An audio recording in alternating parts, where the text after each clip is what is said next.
I do think that this share shift is real, and I think it's likely something that even post-vaccine, you will see continued interest in high quality online. That's my point. I believe this will stick around.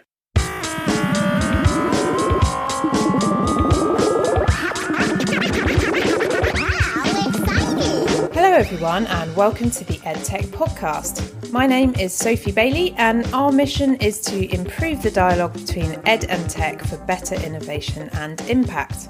We made it to episode 200, hooray! So my plan this summer was very much to be on maternity leave, but what with coronavirus and online learning and EdTech exploding by over 200%, that's gone a little out the window. And so, on my walks with baby Elliot, I've been plotting how to make sense of this moment for educational technology. The new plan I came up with was to reach out to the CEOs of some of the biggest global edtech companies to ask them what the past few weeks have been like and where they think this new world is going.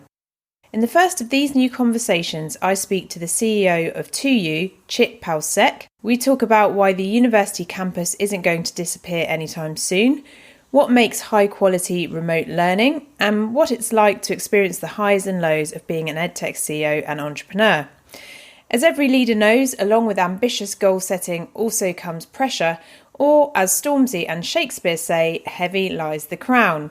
But where too often the false dichotomy of university versus EdTech is put forward, Chip is refreshingly candid about supporting the university mission. So, I hope you enjoy this chat. Thanks to everyone who sent in listener questions, and here we go.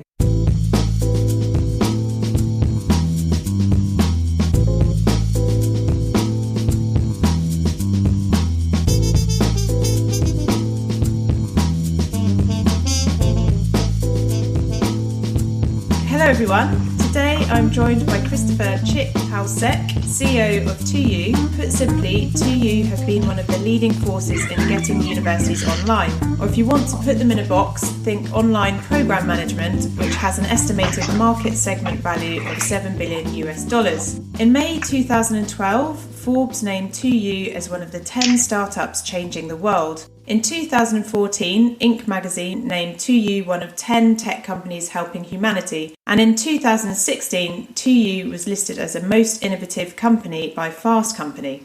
Chip is a seasoned edtech entrepreneur, having run many companies previous to 2U, following graduation from the George Washington University in 1994, incidentally when I was merely 9 years old. The 2U journey is one of high adventure, and it hasn't always been easy, but as Chip says himself, every day's a holiday and every meal's a feast. So I'm really looking forward to getting stuck into this interview and finding out more about Chip, 2U, and ensuring there is no back row in the future of education.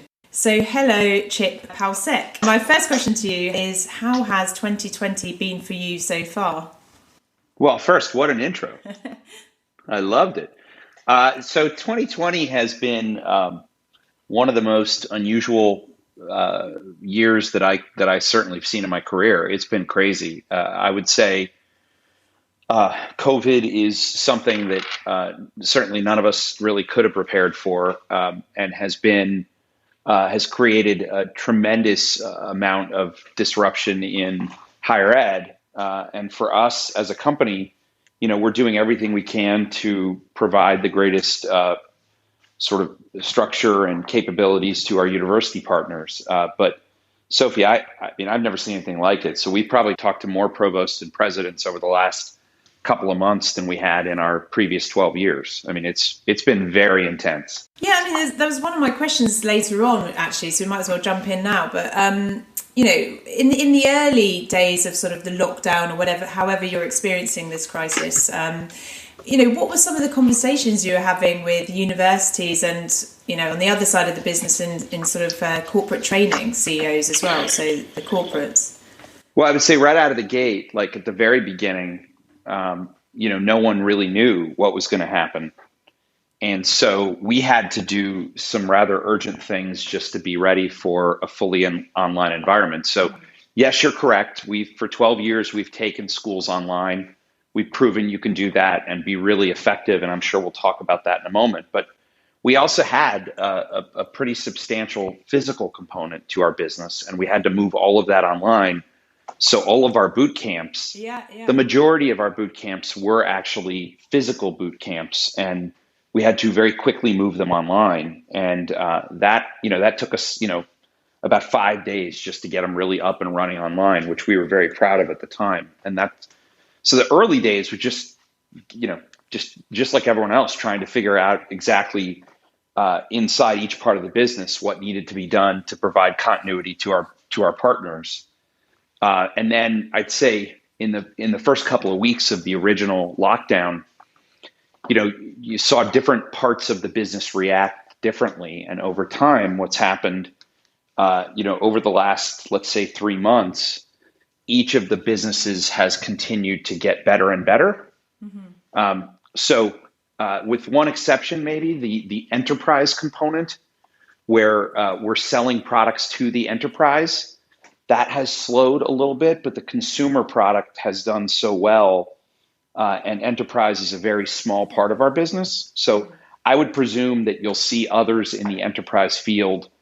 Companies are hurting right now. So when companies are hurting, education might be one of the areas that they cut a little bit. And it's a very small part of our business, so it hasn't had much of an impact here. But beyond that, we've seen it continue to get better and better over time. That's really interesting, because I think the narrative here before COVID in sort of higher ed and corporate is corporate training and technology is this sort of really fast growth sector. And, yes, that's exciting. But in terms of resilience at different crunch points, that's right. Always go the way that you would expect, I suppose. Well, I think, related to that, I think what you'll see over time is I think COVID will have a huge impact on how employees are trained. And there was quite a bit of resistance for a long time to online training for certain levels of companies, certain levels of people within a company. And now it's all obviously urgently and immediately online, or it's not happening. So I think you'll see this likely becomes an accelerant over time. But maybe for companies that have a large enterprise component, I'm sure that's created some challenges. It's small enough to 2U that it really doesn't matter. And candidly, we're really starting to see it come back now. But I was just trying to give you a little bit of a timeline. Right out of the gate, it was clear that the short courses, our 6 to 8 week courses where you're learning something to stand out from the crowd, those had an uptick immediately. Then over time, it became very, very apparent that our degree side, where you've got longer form programs, takes a longer time for it to show up in the business. And the reason is people don't apply to a degree program on a lark. It's a long process. And then when they apply, they pay for it over a long time period. And because we share revenue, it shows up over a longer time period. But enrollments have been pretty fantastic. And we think that's as much related to the economy as it is to the COVID impact itself. So, we're just trying to do everything to keep our partners' operations running as successfully as possible. Right now, the universities really, really need the revenue. Well, yeah, this leads me on to a very quick question. How many employees do you have, roughly speaking? So we have, globally, we have about 3,800 full-time employees. We have a large number of part-timers. So our total employee base is about 7,000. So here in the UK, obviously, a lot of people had to start working from home. Is that a similar experience where you are? Yeah, I should have said that up front. I mean, the first step out of the gate was to make sure our employees were safe and healthy, and we had to get everybody home. We went fully remote, and we are still fully remote, and we will be fully remote certainly through the end of this year, and maybe longer. It's working very well. Productivity is very high. I was going to ask, how does that make you feel when suddenly everyone's sort of working remotely and, keeping everyone feeling upbeat and happy and managing in the circumstances, I suppose? So at 11 a.m. Eastern Standard Time every day, we do what's called the Daily Dose of Team Time. It's 15 minutes. It's optional. It's not required. I am only the host, so it's turned a little bit into like my daily TV show. It's on Zoom. Venezuelan broadcast or something. Exactly. It's fun. And, like today, I interviewed my board chair. Sometimes we have a faculty member come on. Sometimes we have one of our partners, a student from one of our partners. Sometimes we just do something very fun. So every couple of weeks we do a dance party. It's 15 minutes. And believe it or not, everybody's dancing and we have a DJ. So we're trying to keep it loose. I think everyone does get exhausted by the nonstop Zoom meetings. Yeah. There is definitely some Zoom burnout. But it's been super productive. There's some great insight for anyone who's listening. We've heard the same in terms of the importance of live sessions, whether people are in sort of schools, universities, businesses. But anyway, I'll move on to my first proper question. So on Monday, 6th of July, the US Immigration and Customs Enforcement, or ICE, gave guidance that stated that international students on F1 and M1 visas may, I quote, not take a full online course load and remain in the US. And so in reality, this felt a little bit like strong-arming universities into delivering face-to-face instruction. You've obviously got the risk posed by COVID, and that affected roughly 1 million international students in the US.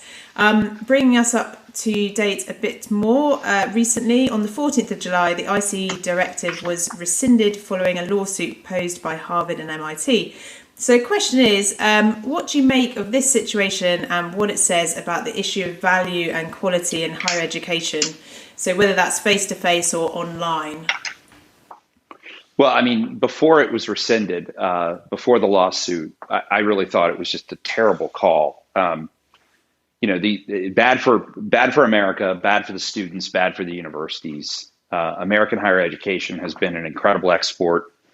UK higher education, as you know, incredible export as well. I mean, two of the best countries, and in my opinion, we need to open our doors as much as possible to allow people to attend one of our great schools. I think the number of ways it pays off for people is not small, even just in terms of the jobs produced by people leaving a university and eventually starting something. It's just, it was such a bad call. I applauded the universities coming together to sue, and I'm very pleased to see that it's gone the other direction. My hope is that it's not too late. I worry that there's been such instability thrown into it that if you were an international student, you were thinking about doing it.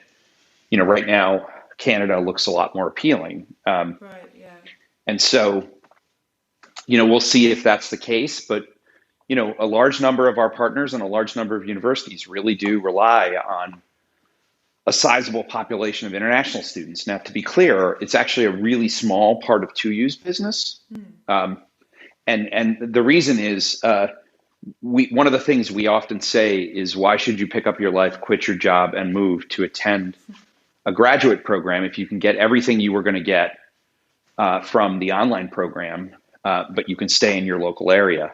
And you even get the socialization that you might not in a typical online program because of the way we do it.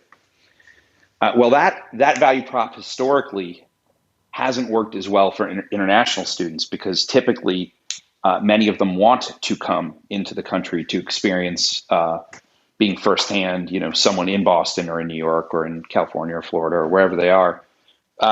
So it's been a pretty small part of our business. The international population in our degree programs is rising. And so we'll have to see what happens. But we do really believe that it was the right call to sue, and really pleased to see that this went the university's way. I do think it was a bit of a tactic to push schools to open. And now you can see that not only are some schools opening, but you have quite a few that are reconsidering their decision very real time. That's also happening in the States right now. So just about every day, there's another school that you read of that's going fully online. Really, really interesting. And I mean, here we had sort of headlines like Cambridge University is going fully online. And when you look into it, it's pretty much like a hybrid approach, like a lot of the universities here. And then the other thing is that, and I'd be really interested to hear kind of what you're seeing, but here so far, the kind of deferrals aren't as high as people expected. So it's almost like the students are sort of hedging their bets with multiple universities, and I'm sure it's the different systems, so it might be slightly different play where you are. But There's still high interest, and it'll be September when suddenly we see what the real picture is. But I'd love to hear what you're seeing. So one thing we could point to is in about a week, we will release a survey that we did that's actually quite large. So 2U, we're getting to a pretty big scale at this point. And we talk to so many prospective students, not just actual students, but people that are applying to programs, that we really wanted to gauge whether or not we were seeing any kind of share shift. And the survey results were really, really powerful. So 86% of the prospects actually indicate that their decision has been impacted by COVID in terms of online versus on campus. So I actually think that is pretty profound in terms of what it means long term. So people are just considering online programs more standard course now than they used to, and I don't think that's going to change. You know, one of the big challenges for 2U in our history is preconceived notions of online education have always been our biggest problem. Yeah. People generally think it stinks. Now, unfortunately, this remote learning that was done in the spring wasn't very good. But you can do something really good if you really put in the time and the money to do it. And it's hard. But whether you do it with a company like 2U or not, high quality online instruction is not new. So I think this share shift is going to permanently change the way people are thinking about programs. And you might know that we even have our first undergraduate program launching here in the fall with the London School of Economics right near you. Yeah. And it's off to a great start. I mean, we haven't announced the enrollment number to start the program, but it's well above our original plan, and obviously very good timing. And what's been surprising is the percentage of sort of traditionally aged students. So not just the adult learner, you have a lot of people in their early 20s that are applying to the program. So I do think that this share shift is real, and I think it's likely something that even post-vaccine, you will see continued interest in high-quality online. That's my point. You know, I believe this will stick around. We'll see if I'm right. Yeah, we should do a call in, hopefully in no longer than about a year, if all things go well. So I've got here, and it's interesting what you said about corporate training or enterprise being a smaller part of the business. So it may change the question slightly, and part of this may have already been covered. But I've put here, 2U has had a really fascinating couple of years. If I have my homework correct, it was set up in 2008 by yourself, John Katzman, who has been on the podcast before, and Jeremy Johnson. The company then experienced years of high revenue and user growth as it developed its quality offering as an online program manager for universities. A bit further down the line last year was a slightly more tricky 2019 amid increased competition and lowered student enrolment expectations. And there was much being made of an over 50% stock price drop after slower earnings were announced. At that announcement, you talked about future-proofing 2U by building more around enterprise as well as higher education. And if we now shift forward to where we are today, COVID has hit and online learning and connectivity platforms are booming, as we know. So in one estimate, McKinsey have reported that educational software sales are up 223%. Huge swathes of the global workforce and prospective student population are seeking help online in response to a changed learning and working landscape, which we just talked about. And 2U revenues, the latest that I saw, were up 44% year on year. So what I've put here is, how do you feel about the last 12 months when you look back? What's it like being an EdTech CEO at the moment? So we talked about that a little bit. And finally, how do you think 2U is positioned to deal with this new world we live in? Well, I mean, 2019 was one of the more complicated in our history. So I've been doing this 12 years, and 2019 was not a good year for the company. Although, you know, I do think that we positioned ourselves very well going forward. So one of the high points of the company's year was we acquired a company called Trilogy Education. And Trilogy has since become a key part of our story in terms of workforce development. About a third of Americans say that they'll need to be retrained to get their next job. So it's a big opportunity. It's a worldwide opportunity. And we do think it positioned us really strongly for the future. So one of the key tenets of our approach to the space, our vision for higher education, is that it needs to meet society's critical needs. And in doing so, needs to be a whole variety of different things, high quality, blended and connected. We talked about bringing people online. Well, that's super obvious, but that in many ways, that's 10 years ago. Now it's about connecting them, meeting the education need wherever they are through a variety of different means and weaving it into the fabric of their lives. One of the components is relevance. And we do think that technical training is something that universities really struggle with. And one of the reasons we love Trilogy is Trilogy opened the door for 2U to do really incredible technical boot camps that offer people a great opportunity to land a job in coding or in fintech and different areas. So 2019, Trilogy was a great part of it. As a public company, I would tell you that we're one of the few EdTech public companies. And so, I would say some days everything that we do is out there. So we're obviously written about a lot. And as a public company, there's no place to hide. Everything you do is front and center in front of everybody. And I could tell you most of the time being a public company has been great. There are times where it's tough. That earnings call in that period was certainly one of those. And if I go back, would I do things differently? Sure. But what's great is if you fast forward to today, I actually think the company's never been this well positioned. We have a large growing degree business. We've expanded into undergraduate degrees, not just with the London School of Economics, but with our second partner, Simmons University out of Boston. And we have now a very large short course business that is up significantly in COVID. And we have a boot camp business that we really think is a huge part of the future. So, but it was tough. It was a tough year, and it was a tough earnings call. It's that part's not fun. No, and I bet a lot of. I find it really interesting because a lot of people now will. I think, as you talked about the two phases, so you've got early lockdown, everyone's responding, and now it's sort of an ongoing, continuing sort of new normal, as everyone is saying. But it is possible that a lot of people as a result are experiencing these tough times. And so I think, the honesty of how to keep being a motivated leader is really fantastic. But you know what? Yeah, go for it. Let me say something to that, is that it was a tough time as a public company, but the reality is the business itself was always pretty strong. I mean, unfortunately, in the case of a public company, you live against your expectations. So whatever you put out publicly, you have to live with. And, as an entrepreneur in a startup, most startups are putting out all kinds of news that, doesn't have to be backed the way a public company has to be backed. Yeah. And so you kind of can't help it. As an entrepreneur, you think to yourself, you believe in what you're doing. So you want to put out these big forward-looking statements, but you kind of have to live it to get it. It's a really difficult thing if you put out expectations and you miss them. So, we had done everything right for about 5 years as a public company. We had a really good run over about a 5-year period.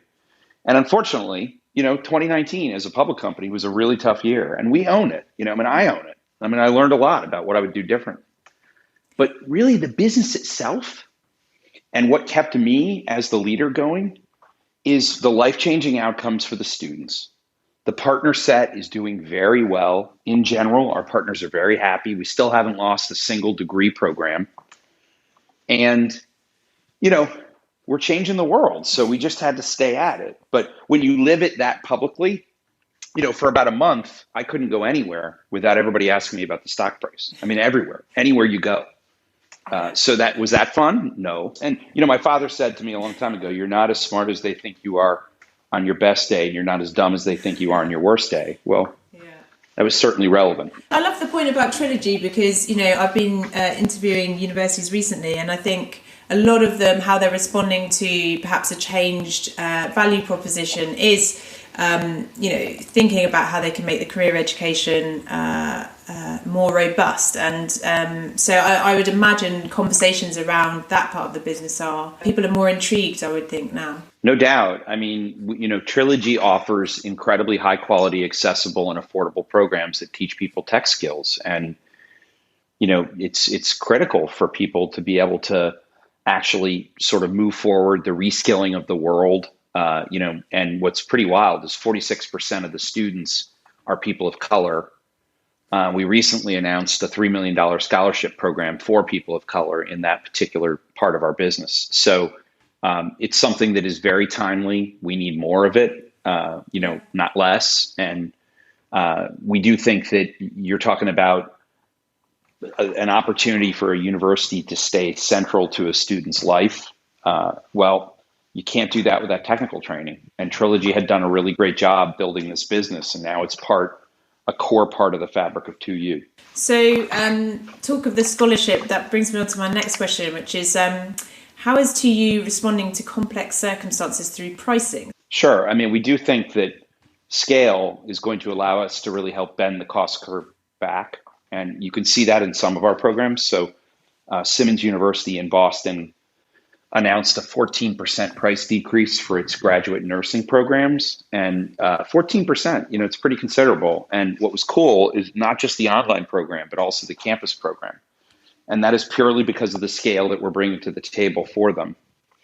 The London School of Economics undergraduate program is affordably priced at about $25,000 for the full 3-year degree. And we recently rolled out a payment plan on the bootcamp side that allows people to get the cost per session down to a level that many more can afford. And then we threw in the $3 million scholarship program. So, we do believe affordability is a key part of what will make higher education meet society's critical needs, and something we're dedicated to. Now, we also need the product to be sustainable. And so the way we think of that is that when the student wins, the university wins, and then we win. And it's pretty much a core tenet that's built directly into 2U and our model. So over time, we do like the ability to apply a deferred tuition program where students would be able to defer 50% of their costs until they've graduated from the program. We're working on rolling that out with several different universities, but it's earlier days on that. Each of these things takes time. And the institution really does control it. So we have to work all these different opportunities through our partners. But we're all over it. We actually think affordability is a key concern going forward. The reader or the listener mentioning that the length of time is a factor is also true. If you can progress through something faster, you actually can typically have lower debt burden. So creating good options for our students to succeed is a huge part of why, we get up in the morning at 2U. And in terms of pricing, the pricing, if I understand it, is higher for a sort of 2U in inverted commas degree versus a MOOC, or if we think about MOOCs coming out of India. Do you see those things as competitors or something quite different? Well, I guess it depends on, so like our short course business is the individual certifications are priced more like you'd see out of a Coursera or edX. The degree side, most of our programs, not all, but most, offer really intense physical experiences also. So if you're going to attend a speech pathology program, you actually have to go into the field and work in the field. And so we've got about 60,000 different agencies under contract all over the world. I'm so glad you mentioned that, by the way, because certainly here when the government sort of said, everyone's just going to work from home, people almost had to remind them that, part of the real world and the lived experience, whether you're studying or working, there are things still that you do have to do sort of in a physical capacity as well. So, and, particularly as the world eventually gets to a post-vaccine status, we're big believers in the physical campus also. We do believe that they're pretty magical places. And so we've built all kinds of different things into our programs for students to participate in the campus in some way. Now, obviously, the vast majority of your instruction is done online. But we do think that bringing people together to do things is a real positive, and we will get back to that at some point. Now, during COVID, we've hosted many different virtual graduations, virtual events to keep students engaged. So, you got to do both. Yeah, I saw, I had an email from a university that had Steve Aoki, I'm not sure how to pronounce the second name, but big DJ at one of their graduations online. So it's really good to see people still, making an effort and innovating and bringing that memorable experience. No doubt. The greatest education experiences of your life are when you were part of something bigger. And so we really believe that, we believe in it. Becoming a part of the culture is really important. And we think, you can do it both online and on campus. So we're coming to the last sort of 10 minutes or so of our recording, and I've got a few questions here from listeners and a few sort of rapid fire questions. So we'll aim, if you're up for it, for doing some of those and maybe a couple of minute answers, or, try and pack it in as many as we can, if that's okay. Let's do it. Okay, let's do it. Ready. Okay, so questions from listeners. I've got here... how will OPMs look to make remote courses truly engaging and ensure course completion given the absence of educators face-to-face with students? This is like an age-old online learning question, isn't it? Yeah, I mean, I think when you flip the classroom, people tend to think of asynchronous work as homework, and it's not homework. Mm-hmm. If you took a live class, and let's say it was going to be 3 hours, if you took half of that live class and you intentionally curated content that you want the student to learn so that when they come to live class, they're actually in an engaged setting. They're talking with their professor and their classmates about what they learned, or doing exercises live that they might have learned on their own time. And we do that, a single 2U course tends to have more video than a season of Game of Thrones. You're talking about a lot of content, but it's not just about video. It's about interactive exercises, readings. Now, it does take resources. So, one of the reasons for our model, which, by the way, is definitely in higher demand now because the universities need the investment, where we invest upfront and we share tuition revenue over a really long time period. So, that in some ways, that's what, Sophie, people have defined the OPM moniker around is, are you taking a revenue share? I think that's unfortunate. I don't love the OPM moniker. But, that's what people call our space. I do find it interesting as to why Coursera or edX are not called an OPM. What would you because they are called, just out of interest? I mean, almost anything but OPM. Yeah, too many industry. It doesn't really make sense. We have many different models that we offer our partners, and ultimately, we're helping them go online. So, and are we managing online programs? Yes, we are for them. But it does imply somehow that the school is still not in charge. And I can tell you in our case is definitively in charge. Okay, brilliant. Here's the next one. People talk about how much long-term change will happen, but there is always a pull towards what was normality. So how much will go back? I mentioned the share shift earlier. I don't think we're going back. I think, online education has been, its biggest challenge has been getting people to really give it a chance. And what we're seeing right now is the kind of growth in our degree programs that I just think when you experience one of these the right way, it's so good. So whenever we've been able to get people to try, they love it. So I don't think we're going back. Now, I do think that campus education is part of the story. So we're also not the company that believes that every campus is going to go out of business. Right now, there's a cottage industry of people saying how much of higher ed is going to be eliminated. And, we actually think there's so much need for global education that we don't think the campuses are all going away. And of your new users that joined during this time, are you sort of seeing a pattern in terms of their demographics, so how old they are, whether they're coming from as prospective for traditional university, as it were, or for upskilling and reskilling for the world of work? Is there a certain pattern you're seeing?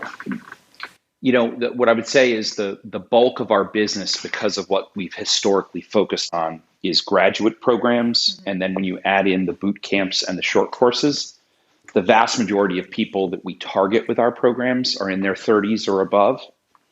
So there's a little bit of bias inherently in who the company has gone after.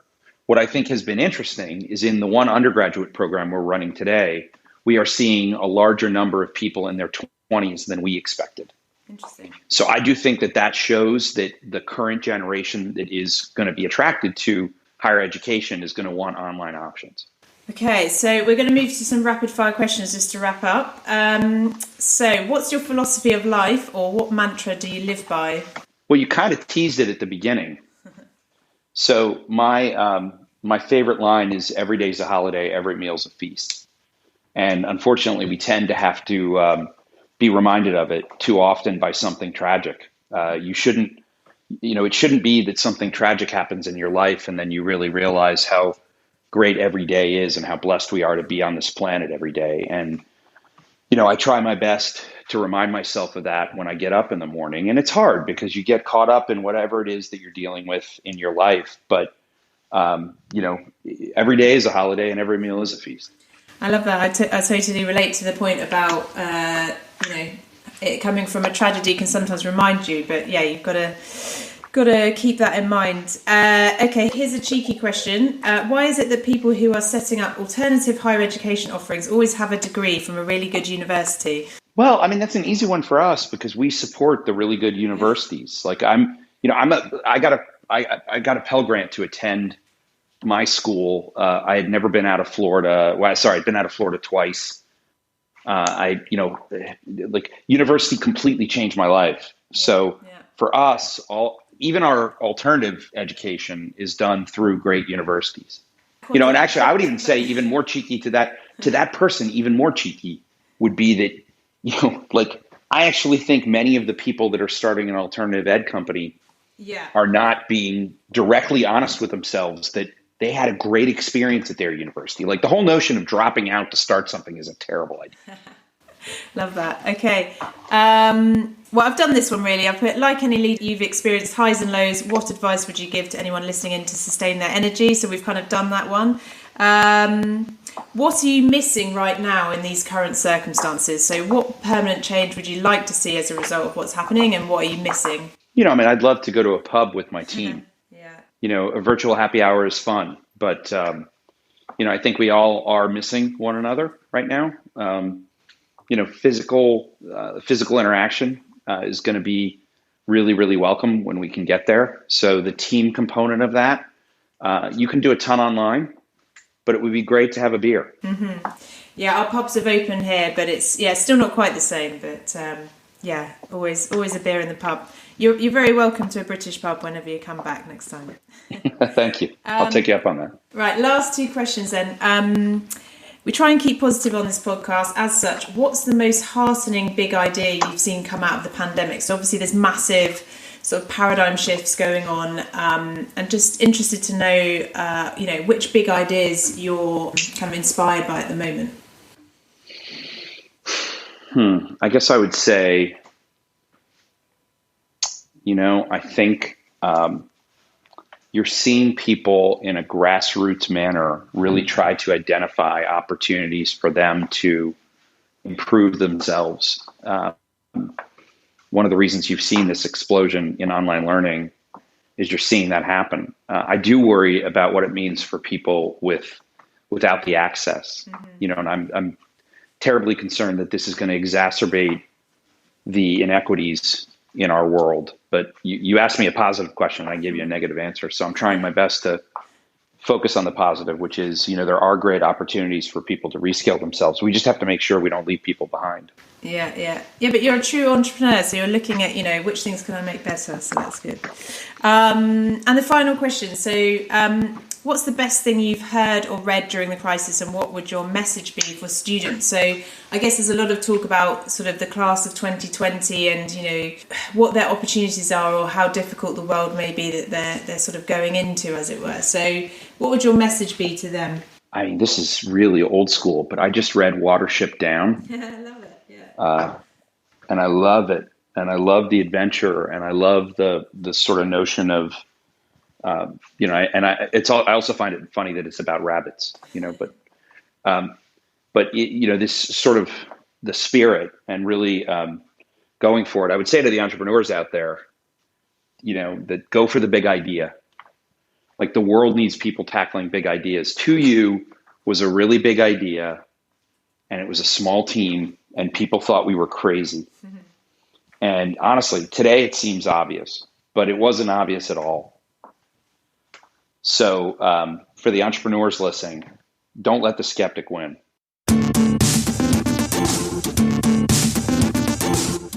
Thanks so much to Chip for being such a great guest this week. If you enjoyed this conversation, please do drop us a rate or review wherever you listen to your podcast. And what else? If you want to share your message, why not place an ad in our upcoming episodes? Drop us an email at the edtechpodcast@gmail.com. We'll be back soon, but otherwise, that's it for this week. Stay busy, stay safe, and keep smiling. Bye-bye.